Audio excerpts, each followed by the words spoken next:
तो ये तो जानने वाले तत्व की बात है कि जो उसे जाने, ख्याल में है ना, और जानकर उससे राग करे, इससे मिथ्या दृष्टि नहीं होता है। यदि होता तो भरत चक्रवर्ती जैसे लोगों का 96 पत्नियों, 1000 पत्नियों में राग था क्या? नहीं था। 6 खंड की विभूति में राग था क्या? नहीं था। तो वो उसके रहने से मिथ्या दृष्टि तो नहीं थे, वो छायक सम्यक दृष्टि थे। तो इसका मतलब ये हुआ राग सम्यक दर्शन का विरोधी नहीं है। क्या? क्योंकि उस राग के रहते हुए सम्यक दर्शन हो जाता है, लेकिन केवल ज्ञान का विरोधी है, क्योंकि रंच मात्र भी राग रहते हुए केवल ज्ञान नहीं होता है। लेकिन ये देह नाम का परिग्रह के रहते हुए भी केवल ज्ञान हो जाता है। अनंत भगवान को देह रहती है, ख्याल में है ना। इसलिए इसका मतलब है देह की उपस्थिति वो भी केवल ज्ञान में बाधक नहीं है।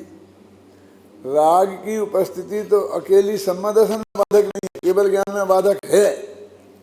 लेकिन देह की उपस्थिति तो केवल ज्ञान में भी बाधक नहीं है। इसलिए मैंने बहुत पहले लिखा था और धर्म के दर्शन किताब में कोट भी किया है उसे, कि यदि हड्डी अपवित्र है तो वह तेरी नाही, और खून भी अशुचि है तो वह पुद्गल परछाई। तेरी शुचिता ज्ञान है और असुचिता राग, राग आग को त्याग कर निज को निज में पाग। कहते भैया हड्डी मैली कुचली हो पर पुद्गल है, वो मैला है कि पवित्र है। अब हमने उसमें भी 2 भेद कर लिए। धुली धोती पवित्र होती है और बिना धुली धोती अपवित्र होती है। और माताओं बहनों में धोती का धर्म जिसे कहते हैं ना, वो बहुत ज़्यादा होता है। वो धर्म धोती में होता है। वो मोक्ष भी धोती को ही होगा। वो कहते अरे भाई वो पवित्र है कि अपवित्र है, तूने भेद काहे कहा? जब तेरा नहीं है तो तेरे को उसको पवित्र अपवित्र होने से क्या लेना देना है? अरे होए तो होए, ये हड्डी तो अपवित्र है ना, तो इसका तेरा क्या बिगाड़ा? कि हड्डी के रहते हुए केवल ज्ञान हो गया। क्या बात करते, वो तो बज्र सब नाराज संजन है, होगा ना, कोई भी संजन होगा, वो हड्डी तो है ना। मजबूत हड्डी हड्डी नहीं होती, क्यों? कमजोर हड्डी हड्डी होती है। वो मजबूत हड्डी के रहते हुए केवल ज्ञान हो गया। अगर छुआ क्या? आत्मा के प्रदेश उसी जगह हैं जहां वो हड्डी के हैं, दूसरी जगह नहीं है। क्यों? तो जो देह तेरे केवल ज्ञान तक में बाधक नहीं है, बस अब तुम कहते, लेकिन तुम देह को एकत्व छोड़, देह में एकत्व छोड़ने की बात है, देह छोड़ने की बात नहीं है, क्योंकि वो अनंत ने भी नहीं छोड़ी। नहीं, केवल ज्ञान को नहीं, सम्यक दर्शन को भी देह के एकत्व ने छोड़ा है। ऐसा एक कलश आएगा कि हे अज्ञानी जनो, अब तो तुम इस देह के एकत्व के मोह को छोड़ो। आएगा ना? कहाँ आएगा कलश? आसपास में ही होगा। देखो यही है ना, मेघ 23 में ही कलश। निज तत्व का पड़ोसी बन देह का, हे आत्मन जैसे बने अनुभव करो निज तत्व का। जब भिन्न पर से सुशोभित लग स्वयं को, तब शीघ्र ही तुम छोड़ दोगे देह से एकत्व के इस मोह को। है ना? देह नहीं छोड़नी है केवल ज्ञान के लिए, और सम्यक दर्शन के लिए देह से राग भी नहीं छोड़ना है। क्या समझ गया? बस देह में नहीं हूं, बस इतनी करो तो काम होगा। कि बस यही तो कहते हैं ना कि स्वामी जी का धर्म ऐसा है कि करना धरना कुछ नहीं, न रुपया छोड़ना, न पैसा छोड़ना, न स्त्री पुत्र छोड़ना, क्या बस इसका एकत्व छोड़ दो, ये मैं नहीं हूँ, भाई इतनी जवानी जमा खर्च कर लो और बस गद्दी पे बैठ के बातें करो, भरी पल्ली उड़ो और दिंगोड़ा खाओ और मोक्ष चले जाओ, ऐसा धर्म है। ऐसा कहते हैं ना, कहीं नहीं छोड़ना पड़ेगा कि भैया ये एकत्व के मोह को कह रहे ना छोड़ने की बात, क्यों कि कोई बातें करने से कुछ नहीं होता है। बस ये सोनगढ़िया पंडित करीब बातें ही बातें करते हैं, करते कुछ नहीं। और ऐसी शिकायत अकेले गैर सोनगढ़ियों को ही नहीं है, बहुत से सोनगढ़ियों को भी है। क्यों है ना, ये कह रहे हैं कोई बातें करते हैं, करना धरना कुछ है नहीं। ये कह रहे हैं बातें करने से क्या होता है, सच्ची बात करते हो, बातें करने से कुछ नहीं होता है, तो क्या करें, बातें बंद कर दें। लेकिन इस धोखे में हो कि बातें करने से कुछ नहीं होता। मैं एक बात पूछ लूं, भगवान महावीर ने 2500 वर्ष पहले 42 वर्ष की उम्र के बाद बातें करने के अलावा और क्या किया? 7 घंटा और 12 मिनट समोषण में बैठकर, जिसे आप दिव्य ध्वनि कहते हो, वो खिरी तो एक वो बेकार थी। क्यों? उससे कुछ हुआ कि नहीं हुआ? अमरेंद्र प्रसाद जी, ये आज तुम्हें वीतरागी तत्व ज्ञान जो प्राप्त है, गुरुदेव श्री ने तो भगवान की महावीर की वाणी में जो आया था वो बताया है। क्यों? अपनी तरफ से नहीं बताया। वो तत्व ज्ञान भगवान महावीर की बातों से ही आज तक यहाँ आया है, और जिनके माध्यम से आया है वो बातें करने के माध्यम से आया है। यहाँ तक कि करीब 600 वर्ष तक तो वो बातों ही बातों से चलता रहा जिसे अपन बोलते हैं मौखिक। एक ने दूसरे को बातों बातें करके समझाया। तुम कहते बातों करने से कुछ नहीं होता है। यदि पर में कुछ होता है तो वो सिर्फ बातें करने से होता है और कुछ नहीं होता है, क्योंकि सम्मा दर्शन की प्राप्ति में एक देशना लब्धि निमित्त मानी गई है, और चीजें तो निमित्त भी नहीं है। क्या धर्म के क्षेत्र में तो जो कुछ होता है एक दूसरे के संदर्भ में वो सिर्फ बातों से होता है। बाकी तो अपने आत्मा में ध्यान करो, कोई किसी से लेना देना नहीं है, तो बस अपने में चले जाओ। लेकिन उसमें आत्म धर्म, अपना धर्म होगा, फिर दूसरे का नहीं होगा, दूसरे से संबंध की बात नहीं होगी, फिर शिविर नहीं होगा, फिर तो संदेश शिखर की टोंक पे जाके एक एक टोंक पे एक एक जने विराज जाओ। क्योंकि ध्यान तो अपने यहाँ एकांत में होता है। तीर्थंकर जैसे समर्थ पुरुष भी आत्म ध्यान करने के लिए चक्रवर्ती की संपदा छोड़कर क्यों पर्वत की चोटियों पे गए, ऐसी जगह जाके बैठे कि जहां बगल में कोई दूसरा आदमी बैठ ही नहीं पाए। उनने ध्यान करने के लिए कैसा स्थान चुना, और हम जगह जगह ध्यान मंदिर बनाते जा रहे हैं। घबराना, एक जगह की बात नहीं है। मैं तो मेरा सामान्य प्रतिपादन है, कोई अपने माथे पे मन नहीं लेना जबरदस्ती। क्या ज्ञान के मंदिर तो भगवान महावीर से लेके आज तक बहुत बने। महावीर का समोषण भी ज्ञान का मंदिर था। क्लासें चलती थी वहां, शिविर चलता था। क्यों? ज्ञान का मंदिर था ना, वो ध्यान का मंदिर नहीं था। उन्हीं तीर्थंकरों ने ध्यान के लिए तो वो एकांत जगह चुनी थी। मुझे कभी कभी विचार आता है कि आज के लोग जितने समझदार हो गए कि बढ़िया एदा तलघर में एयर कंडीशन हॉल ध्यान के लिए बनाते हैं, तो उन्हें शांतिनाथ के यहाँ कोई ऐसी व्यवस्था नहीं होगी, एक एयर कंडीशन कमरा नहीं होगा। हाँ, और उनके राजमहल में उन्हें एकांत नहीं मिलता होगा। अभी तो 96,000 पत्नियों को बैठाल कर एक साथ ध्यान करते होंगे, किन का? पत्नियों का या आत्मा का?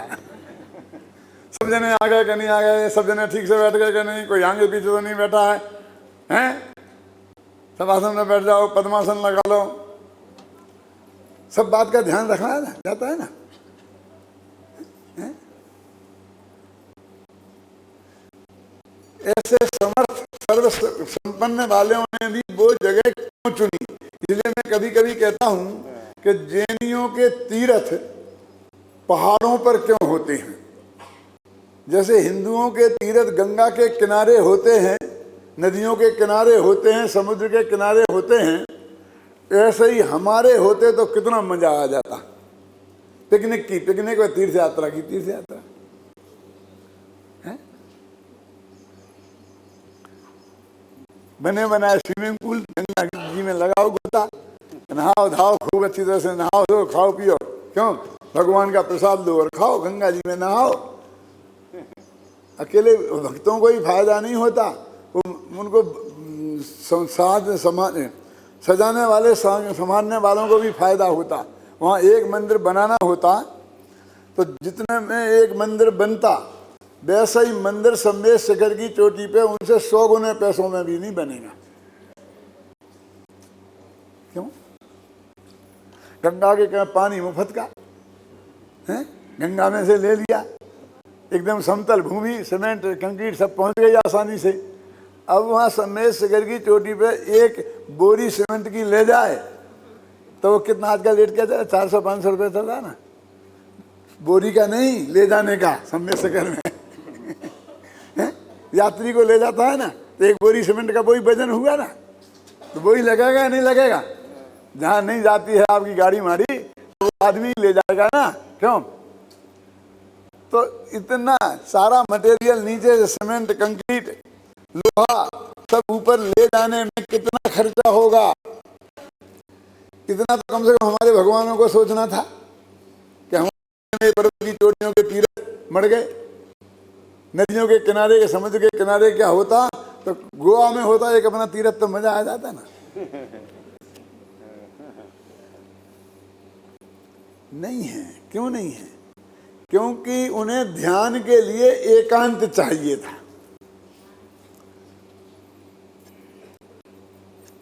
तो एकांत चाहिए था तो कहीं भी एकांत, किसी कमरे में घुस जाते, अंदर से कुंडी लगा दे। भोगियों को भी एकांत चाहिए ना, दुकांत चाहिए। उन्हें भी कहाँ चाहिए भीड़, लेकिन उन्हें वो एकांत नहीं, कुंडी वाला एकांत नहीं चाहिए।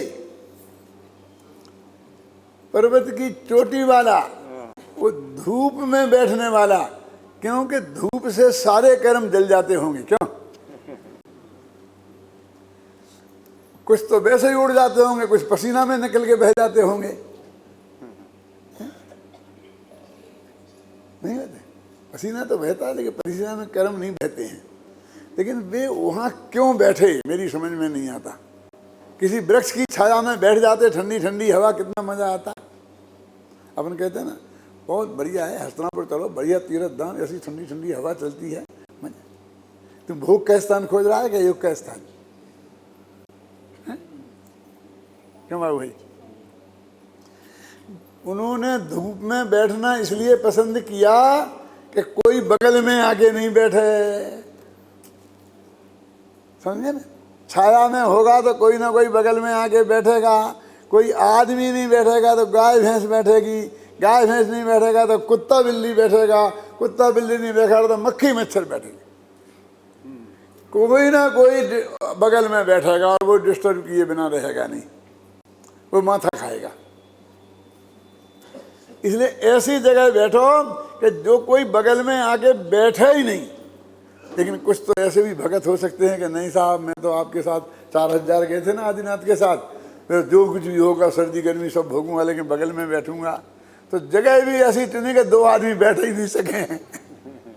अपने पूज्य गुरुदेव श्री की गद्दी लगती थी ना, कैसी लगती थी कि उसमें दूसरा आदमी बगल में बैठ ही नहीं सके। झगड़ा खत्म, न बांस न बजे बांसुरी। और हमारी स्टेज चौड़ी होती जा रही, लंबी होती जा रही। क्यों? मैंने जयपुर में कहा था अगस्त के शिविर में, याद है कि धीरे धीरे स्टेज इतनी बड़ी होती जा रही है कि सब स्टेज पे ही बैठेंगे, कोई नीचे बैठने वाला दिखेगा ही नहीं।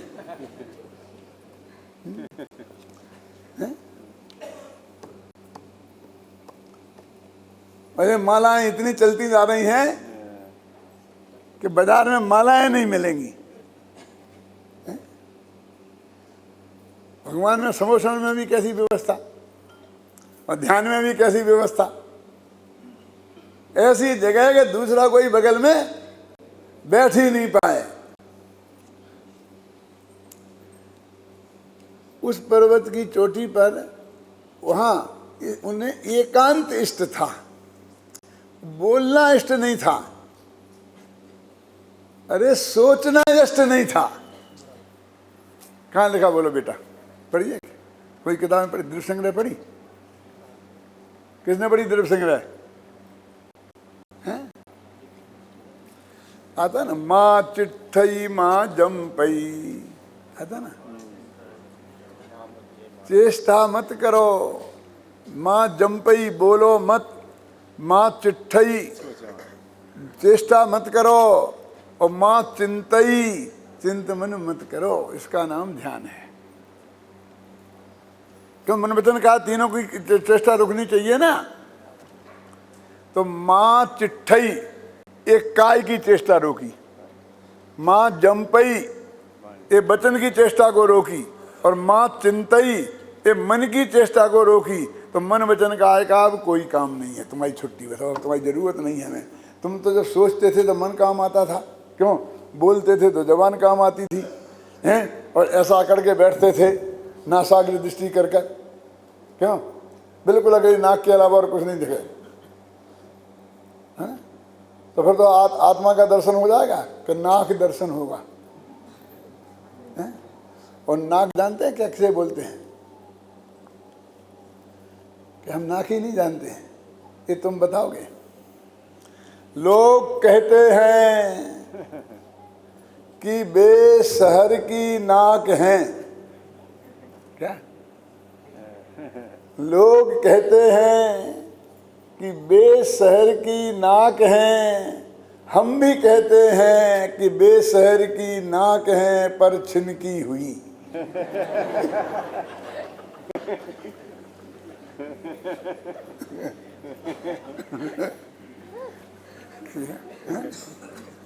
क्या समझ में आया क्या? नहीं, इसे भी नाक कहते हैं, और इसके अंदर जो प्रोडक्शन होता है उसे भी भाग्य से नाक कहते हैं, क्यों? और जब वो इस नाक में से निकल के जमीन पे गिर जाता है तो हम उसे देखना पसंद नहीं करते, गिलानी आती है हमें, लेकिन वो हमारे कहाँ विराजमान है समझ लो। और नाक की लोग में कितनी कीमत है ना? लोग कहते हैं कि बेशहर की नाक हैं, हम भी कहते हैं कि बेशहर की नाक हैं पर छिनकी हुई। क्या है? माँ चिट्ठई माँ जमपई, आप समझे ना मन में? तो तीनों मन वचन काय की छुट्टी हो गई।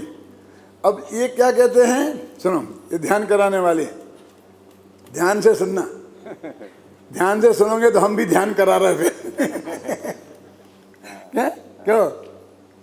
कि ये कहते हैं शरीर को रोक लो, एकदम हिला नहीं।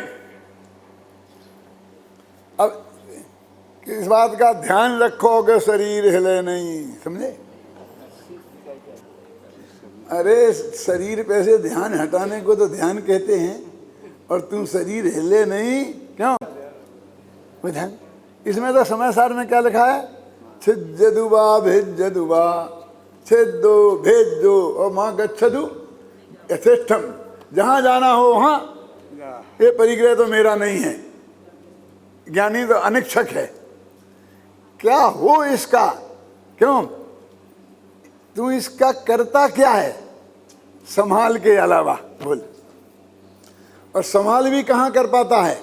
यदि संभाल कर लेता होता तो कोई बुढ़ा ही नहीं होता, कोई मरता ही नहीं। क्यों?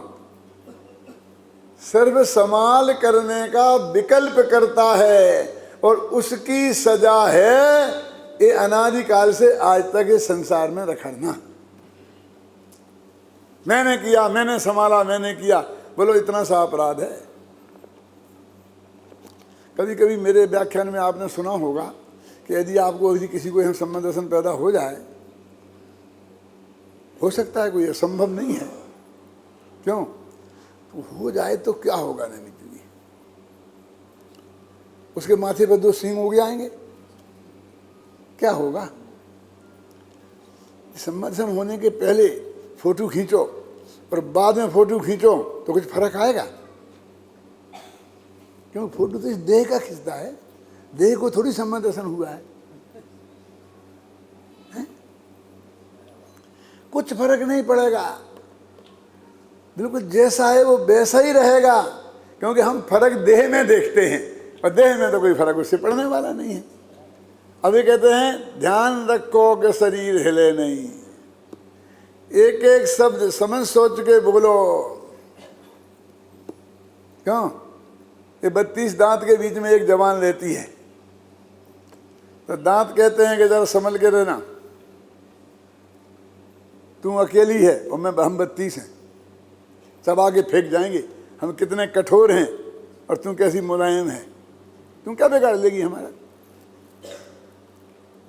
32 दांतों के बीच में रहती है, लपर लपर करती है, शर्म नहीं आती। मेरे विरुद्ध एक शब्द बोला तो समझ लेना, क्या क्या कि ज्यादा आंकड़ो मत, मैं एक शब्द ऐसा बोलूंगी कि 32 यहाँ नीचे आ जाए।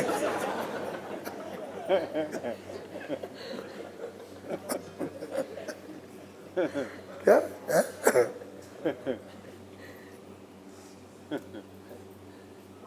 जबान संभाल कर, जबान को संभाले कि आत्मा को संभाले, बोलो। अनादि से तो जबान को संभाला है कि मन को संभालो, क्या करो कि कोई बुरा भाव आने ही मत दो, अच्छे ही अच्छे भाव आने दो। तो बोलो इसका नाम ध्यान है। और आज के इस ध्यान में इसके अलावा क्या होता है, क्यों, अच्छा ध्यान से क्या होता है, ध्यान के लाभ क्या है। गए कोई अभी ध्यान के कैंप में, कभी ब्लड प्रेशर ठीक हो जाता है, पल्स ठीक हो जाती है, डायबिटीज भी ठीक हो जाती है, हार्ट भी ठीक हो जाता है, ऑपरेशन नहीं कराना पड़ता है। वो बाबा ने, कौन बाबा, कौन बाबा क्या, कितने लोगों को ठीक कर दिया। मेरे तो ठीक हुए हुआ है को बिगाड़ दिया है?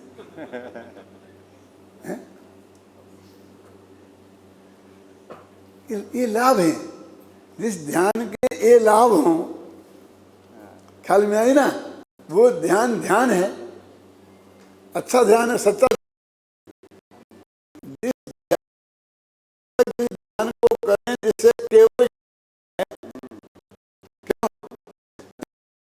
ध्यान करने वालों को सम्मा दर्शन की दिल्ली में है, कैसा ध्यान है वो,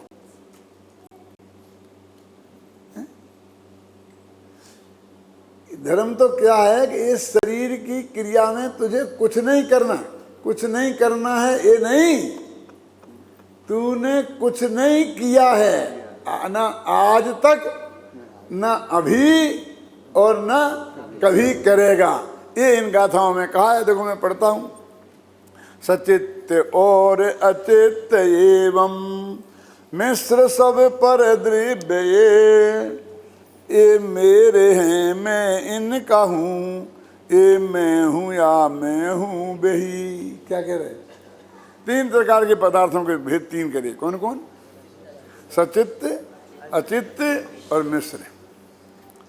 सचित्त, चित्त माने होता है जीव, चेतनता, तो जो जीव एक पदार्थ तो वे है, एक अचित्त जिनमें जीव नहीं माने अजीब, और तीसरे हैं मिश्र मिले हुए।